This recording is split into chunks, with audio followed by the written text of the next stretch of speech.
Itong susunod nating i-discuss na tao na ito. Itong tao na ito, ang hilig mangialam, ang hilig manggulo, pero obvious naman kung saan siya nanggagaling. Bitawan mo muna kasi yung yung sponsor mo, yung sponky mo. Sponky. Bitawan mo muna kasi. 'Di ba? Comment ka ng comment eh. At ako, nagtatanong lang naman ako. Nagpo-promote ka pa ba ng mga online gaming na di umano ay allegedly ang isa sa mga stockholder daw ay si Martin? Di ba? Ikaw ba ay hanggang ngayon nagpo-promote pa rin yan? Ikaw ba ay hanggang ngayon endorser pa rin yang online na casino na yan? Ako, nagtatanong lang kasi napapaghalataan tuloy ng taong bayan ang dami mong tinitira except si Martin Lucas. si Martin. Oh, di ba? Oh, panoorin natin pakinggan natin itong hirit ng isang artista na wala na naman pong sa hulog. Alam mo, kaya din minsan nasisira ang imahe ng mga artista dahil sa mga katulad mo eh. Nang sa ganon, magkaroon ng sapat na edukasyon ang kabataan. Tama. May drama pa kayong papiano-piano. Sapat na edukasyon para sa kabataan. So, they're talking about education. Okay, they're talking about education. O, tuloy. Tama. At dapat din, may classrooms. Yes. Natatapos yung mga classrooms para sa mga kabataan. Kasi, Tinanong nyo ba kay Kim Chiu na bawal lumabas sa classroom? Tanong nyo muna sa kanya, kasama nyo naman yan dyan eh. Hindi siya nakakatawa ha. Ayun na naman tayo sa tumatawa tayo. Hindi nakakatawa. Hindi sila natatawa sa sinasabi, natatawa sila sa mukha mo. Alam mo kung ba't sila natatawa yung mga audience mo? Kasi nangingialam ka, wala ka namang alam. Halika na sausaw ka ng sausaw, hindi mo naman alam yung sinasabi mo. Kaya tuloy sila natatawa. Malamang yun ang dahilan. may mga rehiyon, mga regions na walang classroom. Buti na lang may kasama kang maganda kung hindi. Hindi, at least ito kahit matanda na, maganda pa rin, di ba? Ang mga bata, nakaupo sila sa Lapag. lapag. Wala silang classrooms. Yes. So, it's very important Iba nga kinukwento ko sa iyo, may pinuntahan akong lugar dun sa probinsya nila Heart Evangelista Oh. na isang paaralan na walang reading materials. Pinagawa ko yung eskwelahan at nagpadala ako ng tulong doon kasi walang reading materials. Bulok yung paaralan dun sa lugar nila Heart Evangelista. Ang daming sablay mo, Brad. Ay, tama, Brad. Ang dami mong sablay. Hindi, una-una kasi, nagpaparinig siya dito doon sa lugar nila Heart Evangelista. Ang tanong, sino ba si Heart Evangelista? Government official ba siya? Di ba? Alam mo, it's really obvious na ang ginagawa mo, dinidikit mo si Heart Evangelista kay Cheese Escudero. Di ba? Na parang doon sa lugar. Eto, anong gusto mo? Ha? Gusto mo ba magpagawa si Cheese Escudero ng eskwelahan dyan? Dahil lang dyan si Heart Evangelista? Di ba ang pangit lalo nun? Isipin mo sabihin na natin, dalawa yan eh. It's either magkasama sila doon sa lugar. Hindi ko kasi alam kung anong lugar yung sinasabi niya. Basta lugar niya. Alam mo yung sa dami-daming lugar, ang babanggitin niya Heart Evangelista na napaka-obvious. Na kasi alam natin, sensationalize, basta artista. Mamaya, papaliwanag pa tayo. Basta artista ang binanatan, sensationalize yan. Talagang palalaki ng media yan. Kasi alam mo naman ang mga Pilipino, meron tayong celebrity, parang idol ng mga ganyan. So, alam mo, una, kung yung lugar bang sinasabi mo ay lugar ni Heart Evangelista na hindi lugar ni Cheese Escudero, gusto mo bang ipagawa ni Cheese Escudero yung lugar ni Heart Evangelista? Di ba sablay yun? Ang ina, yung jowa ba o asawa? Di ko alam, basta pinagawa ng mga eskwelahan doon sa kanila. Hindi tama yun eh. Pangalawang instance, sabihin na natin, dalawa silang may eskwelahan. Ibig sabihin, dalawa sila. Same yung lugar nila. Di ba? Na si Heart Evangelista at si Cheese Escudero nakatira sa isang lugar At yan ang tinutukoy mo na walang eskwelahan. Kailan pa naging DepEd Secretary si Chis Escudero? Kailan pa naging DPWH Secretary? Kasi ngayon, ang usapan is actually sa DPWH talaga daw yan. Pinalilipat sa DepEd para daw maayos na. Actually, pinalilipat pa nga sa local government para maayos na. Ganun to lang kasimple yun. Ang layo ng description o masabi nating job description o responsibilidad ng isang senador doon sa tinutukoy mo. Na alam naman natin, without mentioning Chis Escudero, yun ang target mo. Napapaghalataan tuloy. Alam naman natin kung sinong tumatarget kay Chis Escudero, walang iba kung hindi si Martin. At si Martin naman, di umano daw, allegedly, merong mga pagmamayari o stocks, o may stock siya, may share siya sa mga ilang online gaming. At balita nga daw, di umano, ay ikaw ay isa sa mga endorser. Tanggalin na natin yung aspect na yon, yung factor na yon, na isa kang endorser ng ganire-ganire. Kasi alleged lang di ba? Pero obvious naman kung sino ang talagang tinatarget si Chis Escudero since the time na nagsalita si Chis Escudero, lalong-lalo na yung sinabi niyang the name that you cannot mention na si Martin Romualdez. Mula nun, talagang matindi na ang atake kay Chis Escudero. At alam ng lahat yan na si Martin Romualdez ay may mga batang vlogger. May umami na nga isa Yung isa naman, tinuro niya kung sino yung parang mga kasali. Di ba? So, ibig sabihin, merong talagang ganong klaseng grupo na di umano alleged ay binabayaran ni Martin para siraan o ilihis ang kwento, ilihis yung corruption issue sa kanya. Di ba? Vice. Yung style mo parang ganun. Hindi, yung style mo talaga parang ganun. Ilang billion ba? Hindi, ako nagtatanong lang naman hindi ko naman inakusahan. Ayoko kung mag-akusan, di maganda yun. Pero ilang billion ba? Binabayaran ka ba ni Martin? Yung totoo lang. Huwag na tayo maglokohan. Okay lang naman Artista ka naman, talagang endorser ka Di ba? Ibig sabihin, bayaran ka para mag-endorse ng produkto.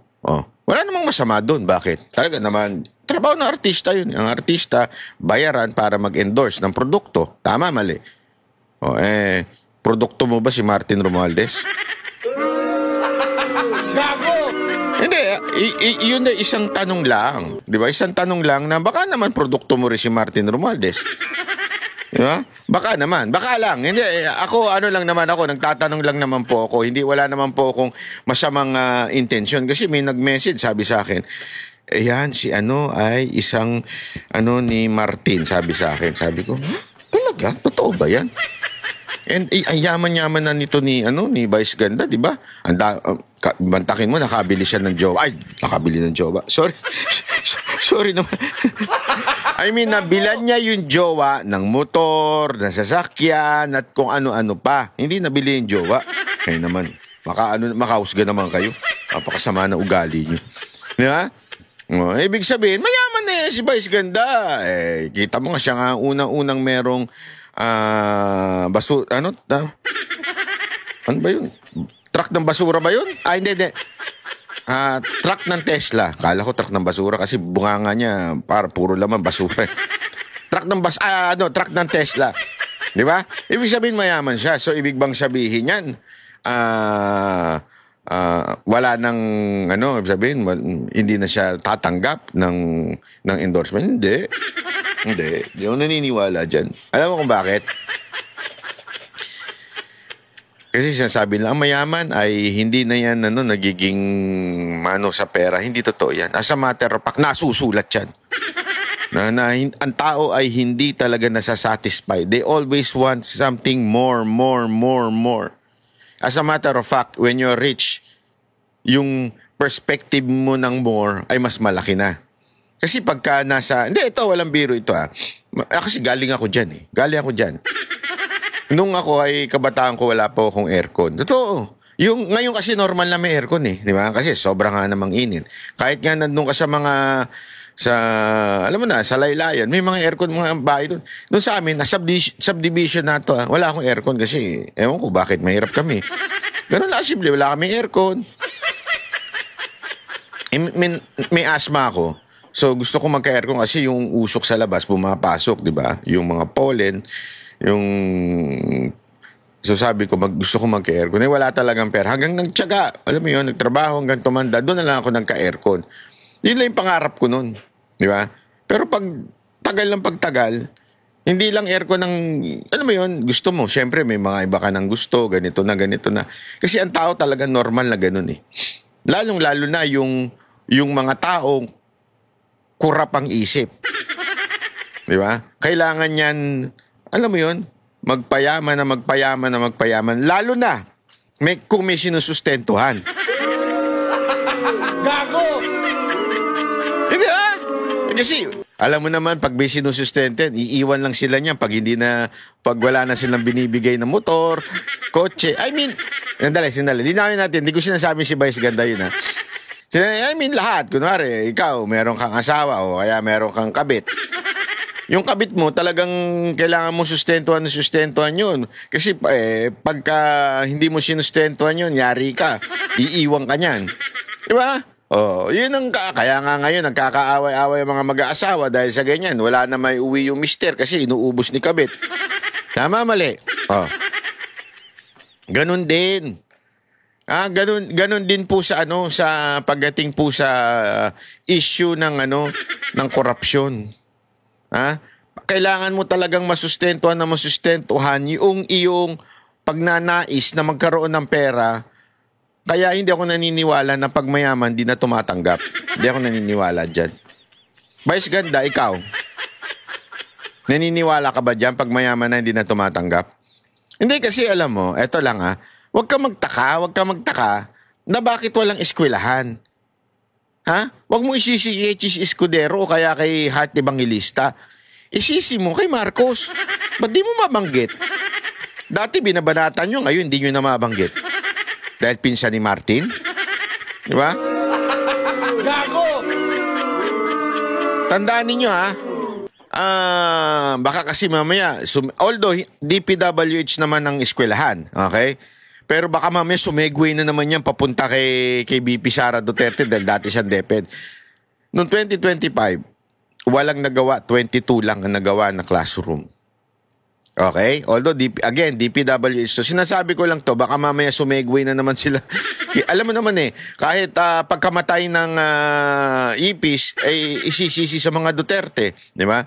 So, tandaan ninyo, 2024, nag-resign si BP Sara Duterte. To be exact in the month is June. So ibig sabihin, wala talaga siyang kinalaman doon sa 22 na eskwelahan na tinayo.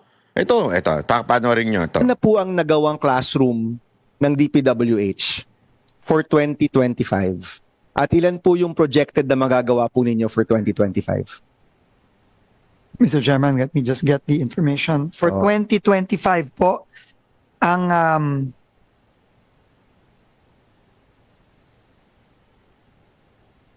ito ba no? Baban to. So, for 2025 po, out of 1,700. Grabe Kahit si Secretary Vince napasabing, totoo ba to?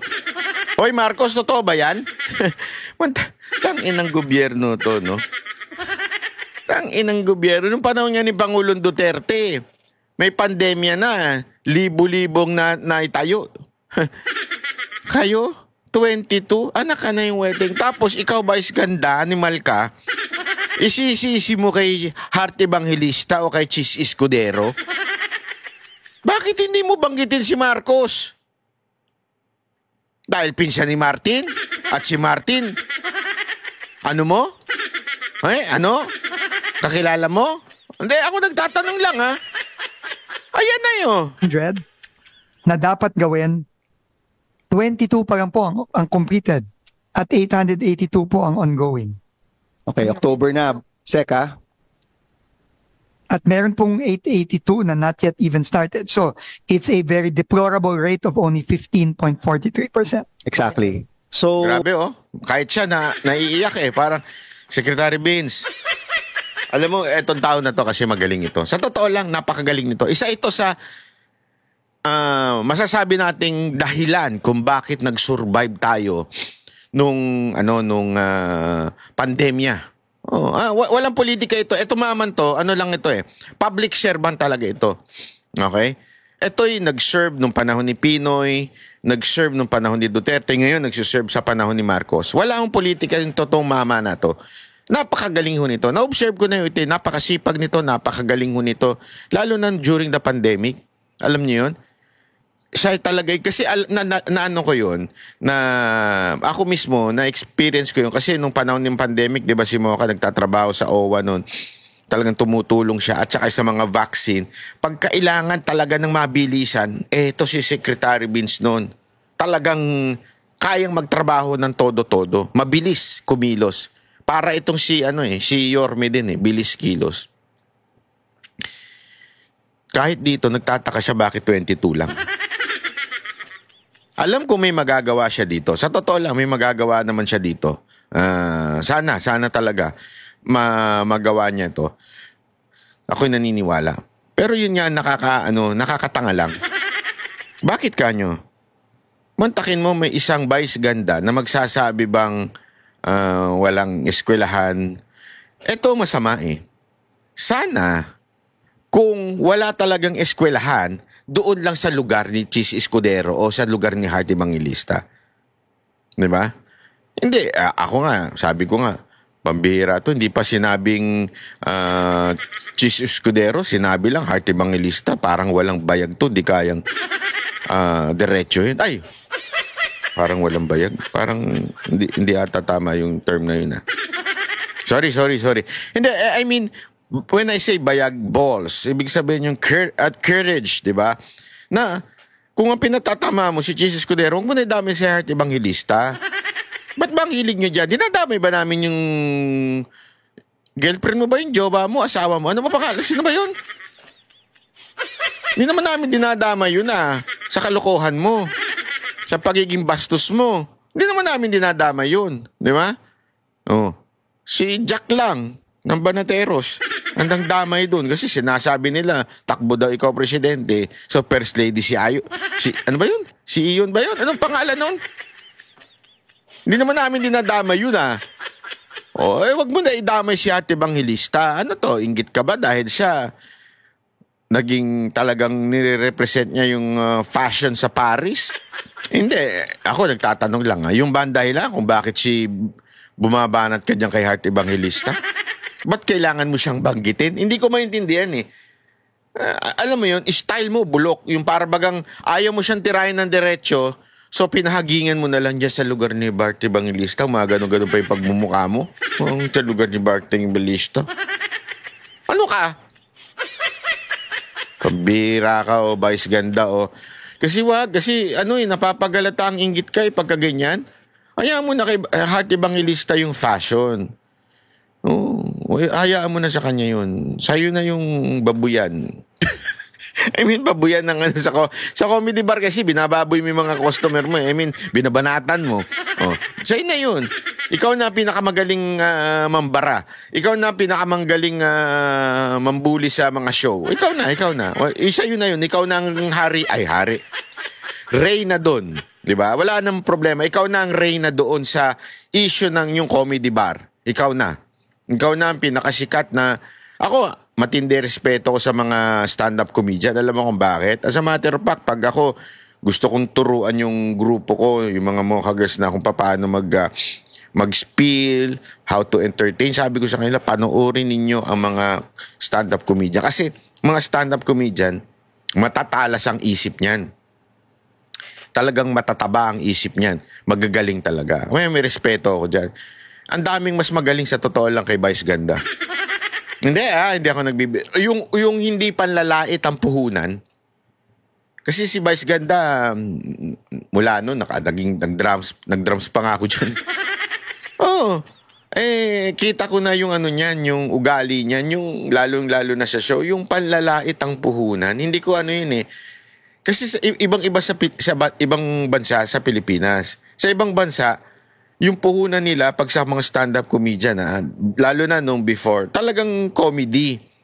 Sa atin, kukuha ng audience, lalaitin. Hindi ko gusto yun. Parang, hindi naman sa hindi ko gusto. Parang ano sa akin yun eh. Parang maliit na ano, ano tawag doon? Pang beginner. Yun. Yung panlalait lang ang kayang gawin. Beginner lang. Dapat ang comedy, natatawa ka talaga, hindi dahil sa panlalait. Yun lang, sa akin sa tingin ko hanggang ngayon, ganun pa rin si Vice Ganda. Hindi na umasenso. Hindi, totoo, hindi ho nag-improve. Kaya ang dami na ngayon sumisikat na stand-up comedian kasi magagaling talaga sila. Hanggang ngayon may mga kasabay kami, magagaling talaga eh. Hindi naman kailangan manlait eh. Si Vice Ganda, parang na-stuck na dun eh. Kaya siguro, ang tindi ng inggit nito kay Heart Evangelista, dalawa lang yan eh. Inggit siya kay Heart Evangelista o inutusan siya ni Martin na tirahin si Chis Escudero. Ano sa tingin nyo? Ayan